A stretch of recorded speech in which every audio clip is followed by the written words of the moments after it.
Hello everybody, welcome back to Central Virginia Jungle. Today I wanted to talk about transplanting your palm tree and some tips and tricks that I've used to help with the transplant shock that comes with transplanting palm trees. They have very delicate root systems, so knowing the best things to do when transplanting it is key in making sure it survives and make sure it's happy for the remainder of its life. So I'm going to go into 3 steps that really helped me into transplanting my palm. It's now a year later and it's doing great. It's doing even better than when I got it. So here's some tricks, some steps that I used, and let's get into it.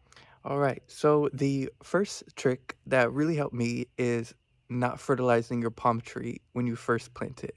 I know that sounds like the complete opposite of what you're supposed to do, but I promise you that is a complete game changer. The key for fertilizing is that you need at least 2 to 4 months after transplanting your palm tree to your location, to wherever you planted it, before fertilizing it, because you want to make sure that the new growth actually is stabilized. The root new growth is stabilized in the ground and actually has a good amount that has grown, because if you just fertilize it right once it's planted, it's going to burn all the roots and it's just going to cause massive damage to your palm. And it might even take over a year for it to restabilize and start growing again. For the second tip that really helped me into making sure that this bad boy grew fast and got acclimated very quickly is that you have to water it every single day when you plant it, at least for the first 2 to 3 weeks. Making sure that the soil is consistently wet. You don't want it to be sopping wet. You don't want it to be just like water and just like liquid on top of it. You just want to make sure that it's at least always moist in the ground, because that really helps the new growth of the roots spread and quickly become, integrated into the soil.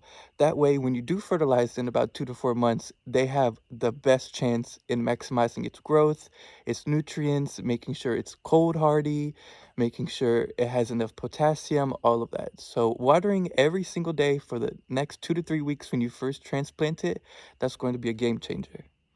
And this last tip is really the one that kind of was a game changer for me.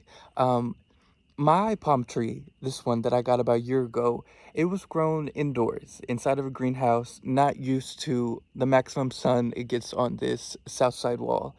So all of the older fronds, the ones that it came with when it was first planted, by maybe 10, 11 a.m., all of them would close up completely and it would look like it was damaged. What I didn't know at the time is that it just takes a little bit to be acclimated to the sun that it's getting, especially if it's not used to getting 8 hours of sun every day. All of my new fronds that come out, I had 6 new fronds pop out in last summer, and every single one of them are always completely open in the all day sun and never have any issues. They're very heat resistant, sun resistant, and everything. So sometimes if you do get a palm tree that is, oh, can you attack my book?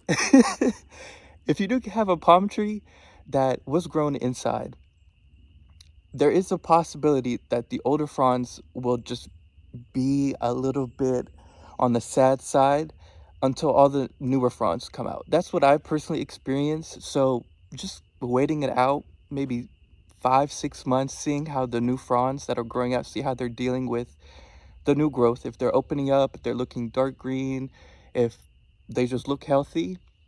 That's how you know your palm tree is really getting acclimated to its new spot. So sometimes it really is a waiting game, but if you wait long enough, I'm sure you get some good results. Just want to say thank you. Thank you all so much for watching. I hope you enjoyed these tricks. I hope I see y'all again soon. If you have any questions, comments, concerns, let me know. I'll see y'all later.